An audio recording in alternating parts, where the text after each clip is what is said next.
Hey, what's up you guys? My name is Tyler Rugge, and for today's video, I'm going to be talking about birds. I'm here with Mango, my son conure, and this video is sponsored by My Right Bird. If you go to myrightbird.com, I'll put a link in the description below. You can take a quiz to see what bird is best for you. This is a really fun and easy quiz to take, and I would totally recommend taking this quiz. Even if you don't really have interest in getting a bird, it's a really fun quiz to take. And you can figure out what bird is best for you. It just asks you some simple questions about your lifestyle, and it'll show you all kinds of birds, and you can click through them and see which birds would fit you best. And you can also figure out different things about different birds and where to get them. And it's just a really useful website to use, so I would recommend going to it. Again, link will be down below. So without further ado, let's just get straight into the video now. I'm going to be talking about how to choose a good bird for you, or I guess the best birds for beginners is another thing I want to discuss, because there are a lot of people who ask me what bird is best for beginners. And that's a really tough question to answer, because when you're asking what bird is best for beginners, it depends what you mean, because birds in general aren't the easiest thing to take care of. They are loud, they can be messy, and they require a lot of time that you have to spend with them to bond with them. But with that being said, they do make really good pets. You just need to have the time to spend with them and bond with them, and it's super rewarding. But if you don't have a lot of time and you don't want to put a lot of effort into an animal, then a bird might not be best for you. If you're looking for a good beginner bird, it depends what you're looking for, because if you want to get a easier bird to take care of and you are expecting it to teach you how to take care of a more advanced bird, then that's not what you're going to get out of it. You can't get a parakeet and expect it to teach you how to take care of a blue and gold macaw or African gray or a cockatoo or anything like that. If you want to get a more advanced and harder bird to take care of, you have to go do a lot of research on that bird first of all, figure out its personality, different things it requires, how much time it needs. So it really is just more about your lifestyle is going to tell you what bird is best for you.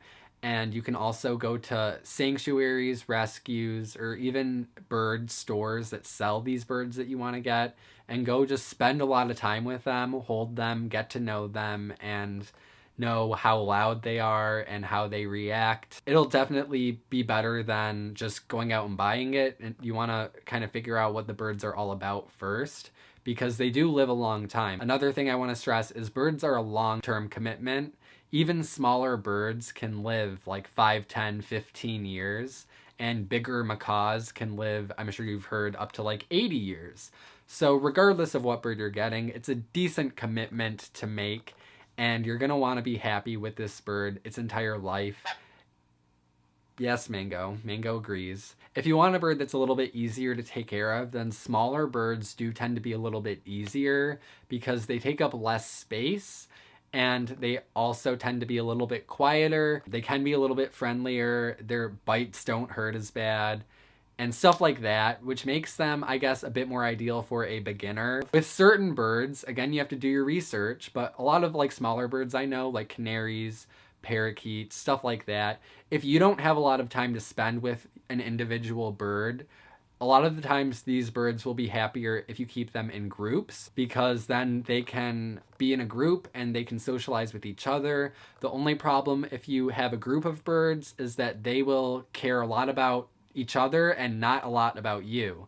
So if you want a bird to bond with you a lot, then you want to just get one bird and spend a lot of time with that bird, but you have to do that its entire life. So that's something to think about. But if you want a bird that you can kind of like look at and enjoy from a distance, then there are birds you can get that you can keep in groups, and they're good for that purpose. But again, you can't get a bird like that, like a parakeet or multiple parakeets, and then expect to be like, all right, I've had parakeets for 3 years and now I'm ready to get a hyacinth macaw, because that's just not really how it works.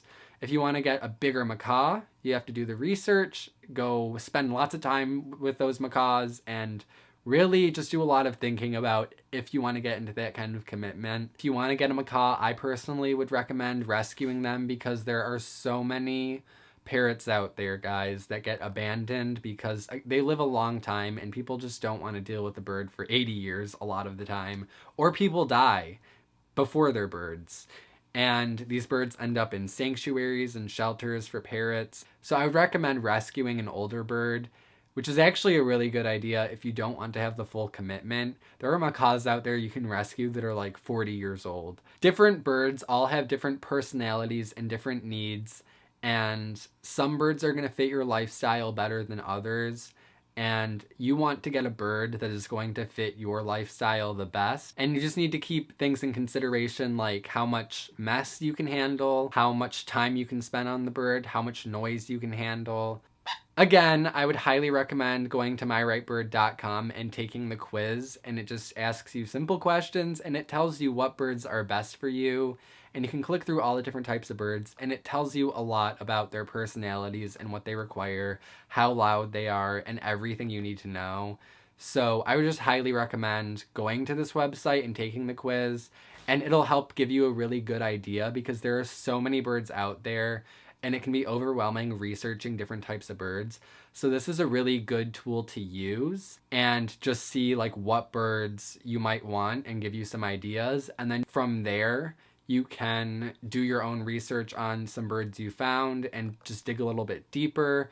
Go out and find these birds. My Right Bird actually links to Pet Finder and finds you birds that are up for adoption, which is really cool because then you can go out and spend time with some of these birds that are currently homeless, and maybe you can go out and rescue a bird, which is absolutely amazing. So if you're looking to get a bird, I would recommend trying to rescue them if possible, and myrightbird.com is a great resource to use to not only learn and research about birds, but also to find birds in your area that are up for adoption. So yeah, I think that's it for today's video. I hope it helped you guys. Thanks again to My Right Bird for sponsoring today's video. You guys are awesome, and I think the quiz is really awesome. So I, again, recommend you guys take the quiz. Even if you don't really want a bird, it's a fun quiz to take. It's really cute. If you guys like this video or if it helped you out, please give it a big thumbs up. It helps me a lot.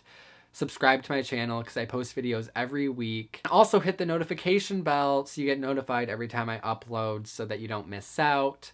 Check out my social medias, my Twitter, Instagram, Facebook page, Snapchat. Everything is in the description below.